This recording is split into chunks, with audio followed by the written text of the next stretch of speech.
Last எபிசோடில் எதை பற்றி பார்த்தோம்னா டேட்டா டைப்ஸ் பற்றி பார்த்தோம். டேட்டா டைப்ஸில் ப்ரிமிட்டிவ்னா என்ன, நான் ப்ரிமிட்டிவ்னா என்னன்னு பார்த்தோம். இந்த எபிசோடில் எதை பற்றி பார்க்கலாம்னா ஆப்ரேட்டர்ஸ் பற்றி பார்க்கலாம். ஆப்ரேட்டர்ஸ்னால் என்ன? ஆப்ரேட்டர்ஸ்ன்றது ஒரு சிம்பிள்னு சொல்லலாம். It is used to perform a operation on operands or value or variable. For example mathematical operation பண்ணோம் அப்படின்னா ஒரு ரெண்டு வேல்யூ 10, 20 இந்த ரெண்டு வேல்யூவை என்ன சொல்லுவாங்க, ஆப்ரண்ட்னு சொல்லலாம், இல்லை வேரியபிள்னு சொல்லலாம். இந்த ரெண்டு வேல்யூக்கு சம் ஆப்ரேஷன்ஸ் பண்ணுறதுக்காக தான் இது யூஸ் ஆகும், ஆப்ரேட்டர் யூஸ் ஆகும். ஆப்ரேட்டர்ஸில் சில டைப்ஸில் இருக்குது. என்னென்னா அரித்மெட்டிக் ஆப்ரேட்டர் சொல்லலாம். அரித்மெட்டிக் ஆப்ரேட்டர்ன்றது மேத்தமெட்டிக்கல் ஆப்ரேஷன்ஸ்க்காக, அடிஷன் சப்ராக்ஷன் அதுக்கெல்லாம். அடுத்து பார்த்தீங்கன்னா assignment operator. Assignment operator already ஒரு வேரியபிள் டிக்ளேர் பண்ணி ஒரு வேல்யூ அசைன் பண்ணுறதுக்கு பார்த்தோம் இல்லையா. சிம்பிளாக இப்போதைக்கு அது போதும், இன்னும் நிறைய டைப்ஸ் இருக்குது, பார்க்கலாம். தேர்டு பார்த்தீங்கன்னா ரிலேஷனல் ஆப்ரேட்டர்னு சொல்லுவாங்க, இல்லைனா கம்பேரிஷனல் ஆப்ரேட்டர்னு சொல்லுவாங்க. ஃபோர்த்து பார்த்தீங்க அப்படின்னா லாஜிக்கல் ஆப்ரேட்டர்.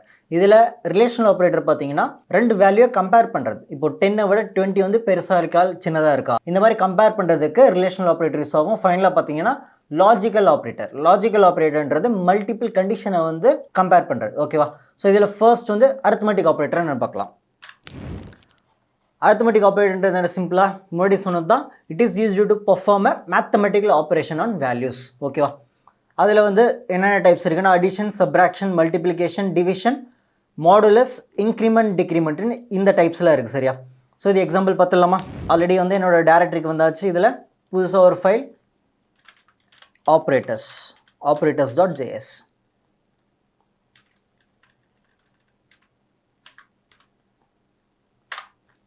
operators.js. ஸோ இதில் ஃபர்ஸ்ட் நம்ம பார்க்க போகிறது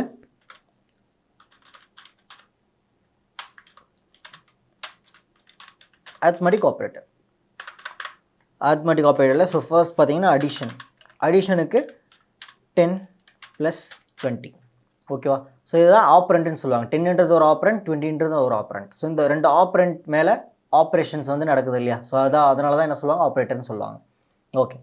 ஸோ இப்போ பார்த்தீங்கன்னா இதை HTML ஃபைலில் நான் லிங்க் பண்ணுறேன். ஸோ இன்னொரு ஸ்கிரிப்ட் டேக்கில் srcன்ற ஆட்ரிபியூட்டில் என்ன பண்ணுறேன், operators.js. ஓகேவா? operators.js. இப்போ நான் ப்ரௌசரில் போனேன்னா 13 வருதா. இப்போ என்ன பண்ணலான்னா இந்த index.js நான் கமெண்ட் பண்ணிக்கிறேன். index.html இதை கமெண்ட் பண்ணல, இப்போதைக்கு தேவையில்லை. ஆப்ரேட்டர்ன்ற அந்த ஃபைல் மட்டும் வச்சுக்கலாம். operator.js UL இப்போ பார்க்குறேன். ஸோ 30 மட்டும் இருக்குது. ஓகேவா? ஸோ ஃபர்ஸ்ட் அடிஷன், அடுத்து பார்த்தா சப்ராக்ட், 20 - 5. இது சப்ராக்ஷன் சொல்லுவாங்க. சரியா? 20 - 5 ஆல்ரெடி உங்களுக்கு தெரியும், 15. அடுத்து பார்த்தீங்கன்னா மல்டிப்ளிகேஷனுக்கு ஸ்டார்ன்ற அந்த சிம்பிள் யூஸ் பண்ணுவாங்க. 20 × 2 ஸ்டார்னு சொல்லலாம். டெக்னிக்கலாக சொல்லணும் அப்படின்னா ஆஸ்ட்ரிஸ்க், அப்படி இல்லைன்னா ஆஸ்ட்ரிக், ரெண்டுத்தில் எதுனாலும் சொல்லிக்கலாம். இது மல்டிப்ளிகேஷன் சொல்லுவாங்க. அடுத்து பார்த்தீங்கன்னா 40 வந்திருக்கா. அதே மாதிரி லாக், டிவிஷன், 20/2. 20/2 கொடுத்தா 10ன்னு வரும். சரியா? இந்த டிவைட் அப்படின்ற அந்த ஆப்ரேட்டர் என்ன கொடுக்கும் அப்படின்னா கோஷன்ட்டை கொடுக்கும். சரியா? 20/2 கொடுத்தனா 10, 10 2s are 20. ஸோ 10ன்ற வேல்யூ கிடைக்குதா. நெக்ஸ்ட்டு பார்த்தீங்கன்னா மாடுலஸ்னு ஒரு ஆப்ரேட்டர் இருக்குது. லாகில் 20 மாடுலஸ்னா %2. ஸோ இந்த மாடுலஸ்ன்றது என்னென்னா இதுவும் டிவிஷன் மாதிரி தான். பட் டிவிஷனில் கோஷன், இது கோஷன் கொடுக்கும், 10 கொடுக்கும். இப்போ 20/2னா 10 2s are 20. அப்போது ரிமைண்டர் என்ன இருக்கும், 0வாக இருக்குமா. ஸோ இந்த மாடுலஸ்ன்றது என்ன கொடுக்கும் அப்படின்னா ரிமைண்டரை கொடுக்கும். Reminder 0, reminder 0. இதிலே எக்ஸாம்பிள் பார்த்தோம் அப்படின்னா மாடுலஸ் 3. மாடுலஸ் 3 அப்படின்னா 3 6 are 18. அப்போ 18 வருமா. 18னா ரிமைண்டர் 2, இங்கே எனக்கு 2ன்னு வரும். இப்போ பார்த்தீங்கன்னா 21 கொடுத்தோன்னா 7 3s are 21. கரெக்டாக? அப்போ ரிமைண்டர் 0. அதே மாதிரி 5 கொடுத்தோம் அப்படின்னா 5 4s are 20. அப்போ ரிமைண்டர் 1ஆக இருக்கும். 1 இருக்கா. ஸோ இதுதான் மாடுலஸ். மாடுலஸ்ன்றது என்னென்னா இது டிவிஷன் மாதிரி தான், பட் டிவிஷனில் இது ரிமைண்டர் கொடுக்கும். சரியா? அடுத்து பார்த்தீங்க அப்படின்னா எக்ஸ்போனென்ஷியல்னு சொல்லுவாங்க. எக்ஸ்போனென்ஷியல். ஸோ இந்த எக்ஸ்போனென்ஷியல்ன்றது எதுக்கு யூஸ் ஆகும்னா பவர் வேல்யூ கண்டுபிடிக்கிறதுக்காக. சிங்கிள் ஸ்டார் மல்டிப்ளிகேஷனுக்காக, டபுள் ஸ்டார் பவருக்காக. இப்போது 2 கொடுக்குறேன், இல்லை 3 வச்சுப்போம். 3 வந்து $2 ஓகேவா. ஸோ 3 2s are 6 இல்லை, பவர் 2னா 3 into 3 ஓகேவா. இதோட அவுட்புட் பார்த்தீங்கன்னா 9ன்னு வருதா. அதே மாதிரி 3 power 3 கொடுத்தோம் அப்படின்னா 27, 4 கொடுத்தோம் அப்படின்னா 81. ஸோ இது பவர் கண்டுபிடிக்கிறதுக்கு. இது எக்ஸ்போனென்ஷியல்னு சொல்லுவாங்க. எக்ஸ்போனென்ஷியல். இது வந்து மாடுலஸ். இது மாடுலஸ்ன்னு சொல்லுவாங்க. ஸோ அரித்மெட்டிக் ஆப்ரேட்டரில் இது addition, subtraction, multiplication, division, modulus, exponential. சரியா. ஸோ நெக்ஸ்ட் அரித்மெட்டிக்கில் பார்த்தீங்கன்னா increment, decrement. Increment, decrement. So இன்க்ரிமெண்ட்ன்றது என்ன அப்படின்னா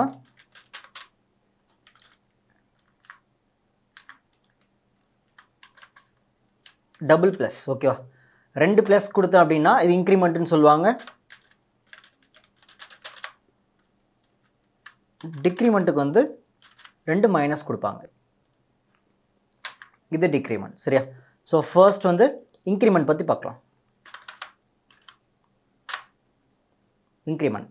ஸோ இன்க்ரிமெண்ட்லேயே பார்த்தோம் அப்படின்னா 2 டைப் இருக்குது. சரியா. மெயினாக இந்த இன்க்ரிமெண்ட்ன்றது என்ன பண்ணோம் அப்படின்னா இருக்க வேல்யூலேருந்து 1 இன்க்ரீஸ் பண்ணும். சரியா.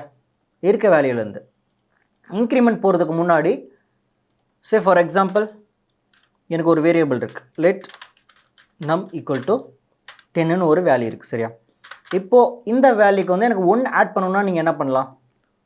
1 நீங்கள் என்ன பண்ணணுன்னா console.logல நம் ப்ளஸ் 1 கொடுக்கணும். கரெக்டாக 1 நீங்கள் கொடுத்தா 1 ஆட் பண்ணுறது இப்படி தான் கொடுக்கணும். பட் எனக்கு நம்ம கால் பண்ணால் மட்டும் எனக்கு இந்த 10 இடத்துல 11 வரணும். அதுக்கு நீங்கள் என்ன பண்ணலாம், ரீஅசைனில் 11 கொடுக்கலாம். இப்படி கொடுக்கலாம். கரெக்டாக எனக்கு இப்படியும் தேவையில்லை, இந்த வேல்யூ அப்படியே இருக்கணும், 1 மட்டும் ஆட் பண்ணணும். அப்படின்னா நீங்கள் என்ன பண்ணலாம், திரும்ப சேம் அந்த வேரியபிளுக்கு நீங்கள் ரீஅசைன் பண்ணுறதுல நம் ஈக்குவல் டு நீங்கள் என்ன பண்ணலாம், ஆல்ரெடி நம்மன்ற இந்த பர்டிகுலர் வேரியபிளில் 10ன்ற வேல்யூ ஸ்டோர் பண்ணிக்கலாம். ஸோ அந்த நம்ம அப்படியே கால் பண்ணிவிட்டு ப்ளஸ் 1.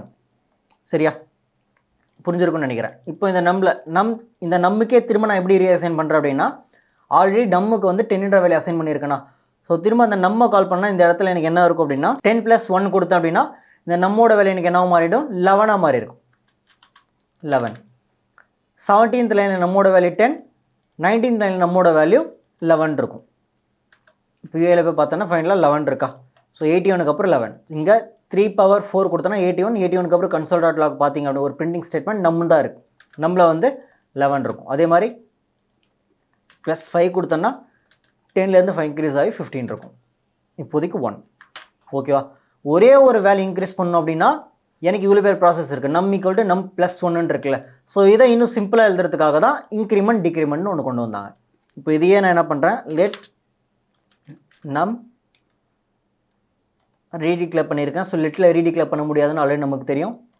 அதை நான் கமெண்ட் பண்ணுறேன். அதே மாதிரி ப்ரீவியஸாக இருக்கிறத நான் கமெண்ட் பண்ணிக்கிறேன். நம் ஈக்குவல் டு 15 நான் வைக்கிறேன். சரியா.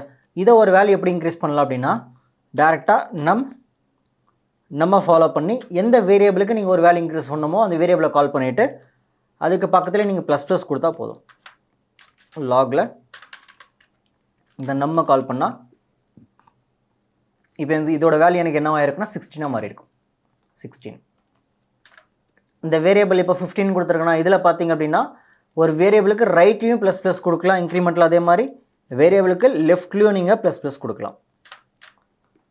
ரெண்டுமே எனக்கு என்ன தான் பண்ண போகுது, இன்க்ரிமெண்ட் தான் பண்ண போகுது. ஸோ இங்கே பார்த்தீங்கன்னா இப்போ இதோட வேல்யூ 16 இருக்கா. நீங்கள் ப்ளஸ் நம் கொடுத்தாலும் சரி இல்லை நம் ப்ளஸ் கொடுத்தாலும் சரி. இப்போ இந்த இடத்துல நான் 2 முறை வந்து இன்க்ரிமெண்ட் பண்ணியிருக்கேன். கரெக்டாக. ஸோ இதை வந்து நம் ப்ளஸ் இது என்ன சொல்லுவாங்க அப்படின்னா போஸ்ட் இன்க்ரிமெண்ட்டுன்னு சொல்லுவாங்க. போஸ்ட் இன்க்ரிமெண்ட் ஒரு வேரியபிளுக்கு ரைட்டில் ப்ளஸ் இருந்தால் போஸ்ட் இன்க்ரிமெண்ட், லெஃப்டில் ப்ளஸ் இருந்தால் ப்ரீ இன்க்ரிமெண்ட். சரியா.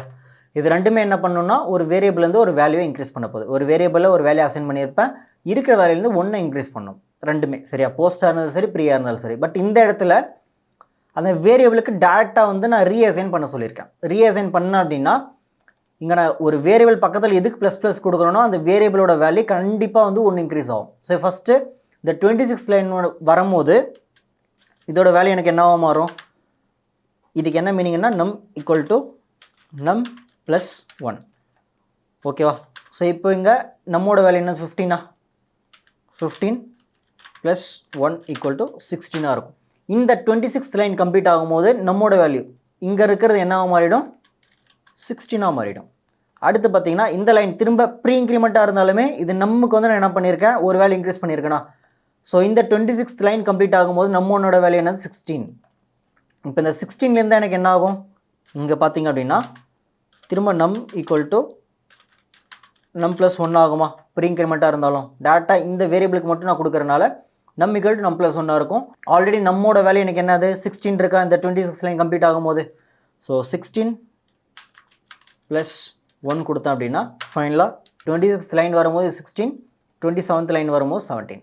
ஸோ இப்போ நம்ம கால் பண்ணுவோம் எனக்கு என்ன இருக்கும் அப்படின்னா 17 வந்திருக்கும். Post increment, pre increment. இப்போது டேரெக்டாக வந்து ரீஅசைன் பண்ணியிருக்கேன். சேம் வேரியபிளுக்கு ரீஅசைன் பண்ணியிருக்கிறனால எனக்கு டேரெக்டாக ஒரு வேல்யூ இன்க்ரீஸ் ஆகிருக்கு. இப்போ டிக்ரிமெண்ட்டுக்கு இதே மாதிரி ஒரு எக்ஸாம்பிள் என்ன பண்ணலான்னா லெட் num1 ஈக்குவல் டு ஒரு 20ன்ற ஒரு வேல்யூ நான் வச்சுக்கிறேன். சரியா? இதுக்கு நம் மைனஸ் மைனஸ் கொடுக்குறேன். அதே மாதிரி திரும்ப மைனஸ் மைனஸ் நம் கொடுக்குறேன். ஓகேவா? சேம் இன்க்ரிமெண்ட் மாதிரியே தான் ஒரு வேரியபிளுக்கு அப்புறம் மைனஸ் மைனஸ் கொடுக்குறத போஸ்ட் டிக்ரிமெண்ட்டுன்னு சொல்லுவாங்க. அதுக்கு முன்னாடி கொடுக்குறது ப்ரீ டிக்ரிமெண்ட்னு சொல்லுவாங்க. ஓகேவா? இப்போ இந்த இடத்துல என்ன நடக்கும் அப்படின்னா திரும்ப வந்து லாகில் நம்ம நான் கால் பண்ணுறேன். ஸோ நம்ம கால் பண்ணி என்ன இருக்குன்னா ஃபஸ்ட்டு இந்த 35th லைன் வரும்போது இப்போ நம்மளோட வேல்யூ என்ன ஆகிருக்கும்? நம்ம ஈக்குவல் டு ஃபஸ்ட் இனிஷியலாக 20 மைனஸ் 1ன்னா இந்த லைன் கம்ப்ளீட் ஆகும்போது இந்த 35th லைன் கம்ப்ளீட் ஆகும்போது நம்மளோட வேல்யூ வந்து 19 இருக்கும். திரும்ப இந்த லைன் வரும்போது நம் 1 தானே, நம் 1 மைனஸ் 1 இருக்குமா ஈக்குவல் டு நம்மளோட வேல்யூ இந்த 35th லைன் கம்ப்ளீட் ஆகும்போது நம்மளோட வேல்யூ என்னது 19 மைனஸ் 1 ஈக்குவல் டு 18. 20லேருந்து எனக்கு என்னவா மாறி இருக்குன்னா 18 மாறி இருக்கும். சரியா? டாக்குமெண்ட் போகிறேன் பார்த்தீங்கன்னா 18. சரியா? நம்மளோட வேல்யூ நம்மோட வேல்யூ 17, நம் 1ஓட வேல்யூ பார்த்தீங்கன்னா 18. ஏன் 18னா ஆல்ரெடி டிக்ரிமெண்ட் பண்ணியிருக்கோம்ல. ஸோ இந்த லைன் வரும்போது இனிஷியல் வேல்யூ என்னவோ அதுலேருந்து 1 மைனஸ் ஆகும், 19 மாறும். திரும்ப இந்த நம் 1ஓட வேல்யூ ரீஅசைன் ஆகி 19 மாறும். அதுக்கப்புறம் திரும்ப இந்த லைனில் நம் 1ஓட வேல்யூலேருந்து 1 மைனஸ் ஆகும். ஸோ 19 மைனஸ் 1 வந்து 18. ஸோ இந்த 36 லைன் கம்ப்ளீட் ஆகும்போது நம்மளோட வேல்யூ 18 இருக்கும். சரியா? ஸோ இப்போ பார்த்தது எல்லாமே வந்து சிம்பிளாக வந்து சேம் வேரியபிளுக்கு ரீஅசைன் மூலிமா, சரியா, ரீஅசைன் மூலிமா ஜஸ்ட் இன்க்ரிமெண்ட் டிக்ரிமெண்ட் நம்ம பார்த்தோம். ஏன்னா தான் post increment pre increment use பண்ணியிருந்தாலுமே அது டேரெக்டாக ஒரு வேல்யூ இன்க்ரீஸ் பண்ண போகுது. ஸோ நெக்ஸ்ட் எபிசோட் எதை பற்றி பார்க்க போகிறோன்னா இந்த இன்க்ரிமெண்ட் டிக்ரிமெண்ட்லேயே வந்து வேறு ஒரு வேரியபிளுக்கு அசைன் பண்ணும்போது அதோட ப்ராசஸ் வந்து எப்படி மாறுது, எப்படி வந்து மெமரியில் அலோகேட் ஆகுது, இந்த டோட்டல் ப்ராசஸ் வந்து நெக்ஸ்ட் எபிசோடில் பார்க்கலாம்.